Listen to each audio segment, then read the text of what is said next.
France 24 et La Première présente. Bonjour et bienvenue dans l'Hebdo Outre-mer, l'émission consacrée à l'actualité et à la découverte des territoires français dans le monde. À la une cette semaine, Teddy Riner accueilli en superstar en Guadeloupe. A tout de suite.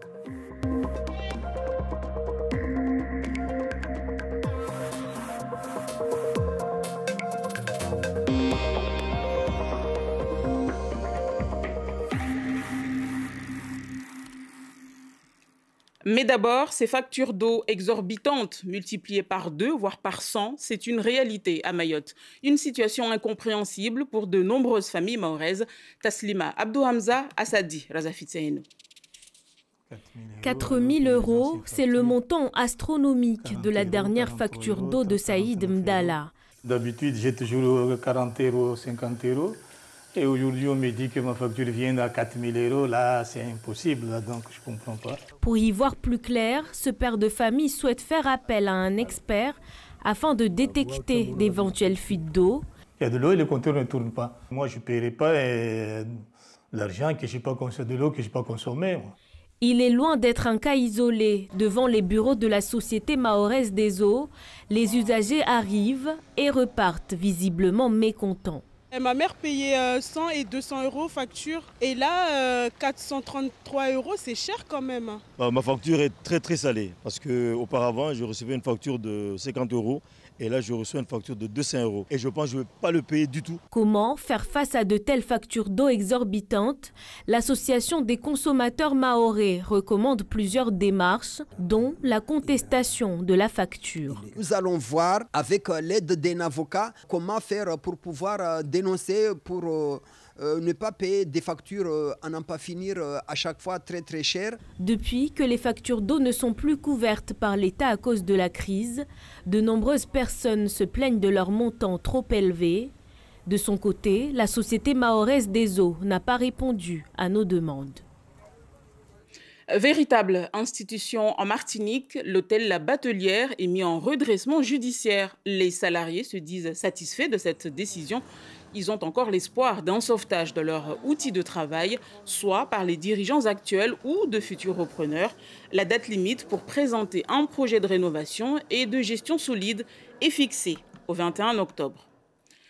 Je vous le disais, c'est un accueil populaire, chaleureux et digne des plus grands qui a été réservé à Teddy Riner chez lui en Guadeloupe. Les Guadeloupéens ont répondu présent à l'appel du champion dès l'aéroport pour fêter l'enfant du pays de retour, auréolé de ses 2 médailles d'or, Laïd Beritan. Teddy Riner était déjà sur l'Olympe. Il est reçu comme un roi chez lui en Guadeloupe, ovationné par la foule. Aujourd'hui, j'ai 35 ans et j'ai envie de profiter. Souvent, je faisais vite le on-off, alors que là, j'ai envie de rester sur mon petit nuage et profiter de ce moment. Autour du tapis rouge de l'aéroport, ils étaient des milliers à se presser pour voir l'enfant du pays. Consécration d'accueillir ce champion du monde et de plus un abyssoir.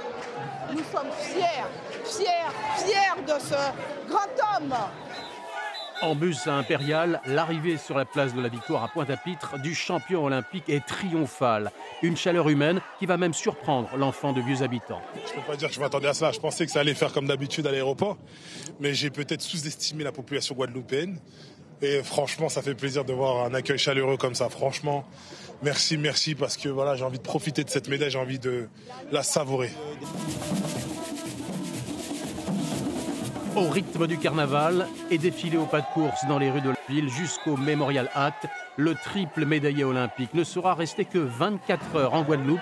Un toucher-viré inoubliable pour tout un peuple et son archipel, la Guadeloupe. En Polynésie, la semaine est marquée par le retour des Jeux des Australes. 7 ans après le dernier rassemblement, la compétition a réuni à Raivave 433 athlètes venus de 5 îles australes. Pour cette 6e édition, 8 disciplines, dont le VAA, ont été retenues par le comité d'organisation. Ce rendez-vous sportif tente de dynamiser le sport local et d'identifier les talents locaux. À l'instar d'autres territoires, la Guyane connaît une pénurie de personnel de santé, particulièrement de médecins libéraux et de dentistes. Les remplaçants ne se bousculent pas au portillon, aux grandes dames des acteurs sur place. C'est le dossier de cette édition signée Catherine Boutet, Clotilde Séraphin-Georges. Ce cabinet de Cayenne a retrouvé son activité habituelle. Le médecin est de retour après quelques jours de vacances. Cette année, pas de remplaçant. L'assistante a dû gérer des patients mécontents. Ils rouspètent beaucoup, mais nous, on essaye au mieux de les recevoir. Fermé, impensable pour le docteur Félix Ngomba il y a encore 2 ans. Mais dans la liste des remplaçants potentiels, de moins en moins de médecins demandent la Guyane. Quand un jeune a la possibilité de faire un remplacement en Martinique, en Guadeloupe, à La Réunion et en Guyane, pour des raisons qu'on pourrait expliquer, même si on ne les comprend pas toujours, la Guyane ne vient pas toujours en premier. Et on souffre un peu de ça. C'est pour ça qu'on a mis en place un circuit un peu plus solide de recevoir les internes pendant leur formation pour leur faire aimer le territoire. J'étais venu pour faire 6 mois.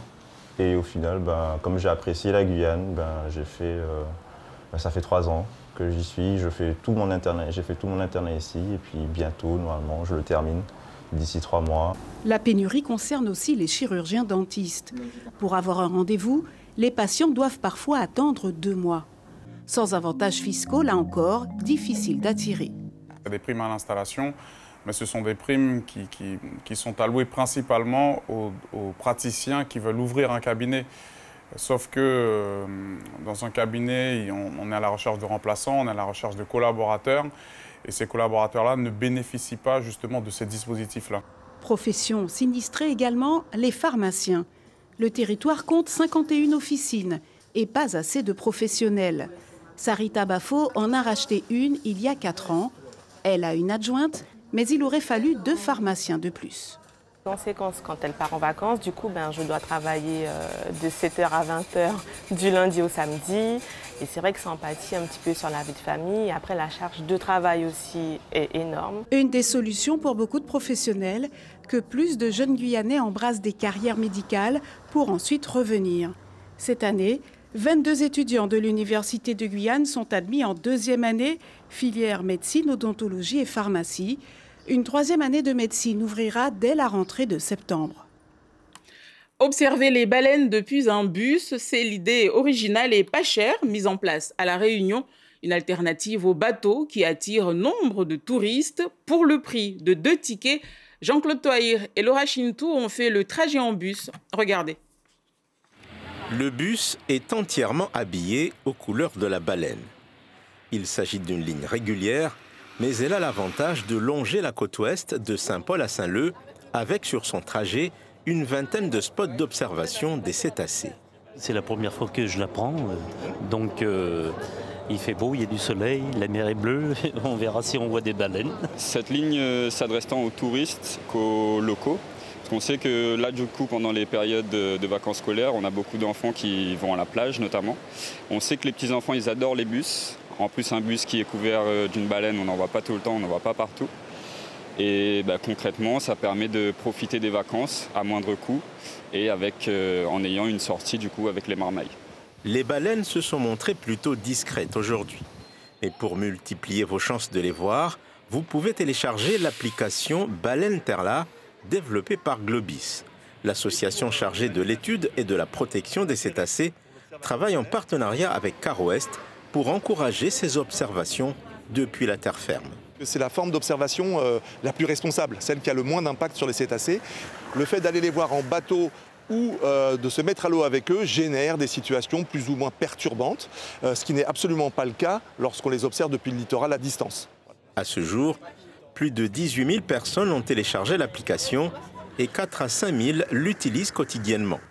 Elle permet notamment de signaler les meilleurs spots d'observation de ces mammifères marins.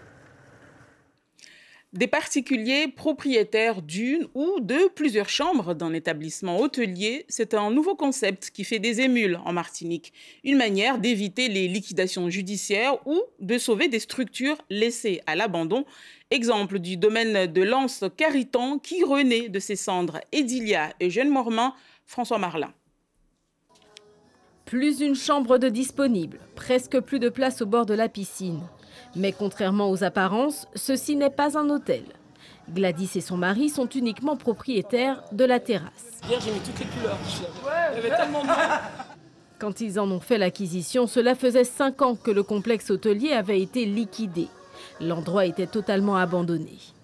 Pour le démarrage, ça a coûté pas mal parce que la piscine, il n'y avait rien et je crois qu'on n'était pas loin des 300 000 euros pour démarrer et puis après plus tout ce qu'il fallait faire. Aujourd'hui, oui, c'est un pari gagnant, c'est une activité qui fonctionne bien. Donc la formule, c'est que les gens viennent passer la journée à People Beach. Très souvent, on me demande combien c'est l'entrée. Non, il n'y a pas de prix d'entrée. C'est du moment où les gens consomment, ils ont accès au site.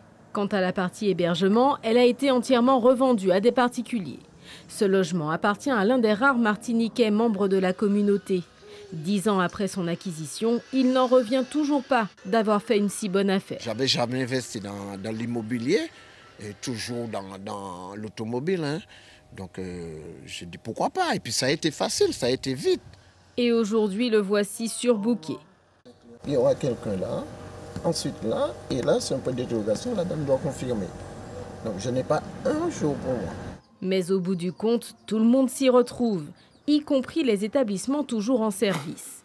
Tous ont cédé une partie de leur parc immobilier à des particuliers afin de redresser leurs comptes tout en conservant la gestion touristique des sites.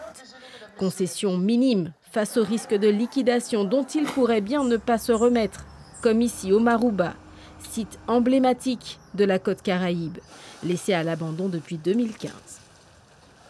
Et c'est la fin de cette édition. Merci de l'avoir suivi. Pour réagir et revoir cette émission, rendez-vous sur france24.com, lapremière.fr et les réseaux sociaux. L'information continue sur France 24. Bon week-end et à bientôt.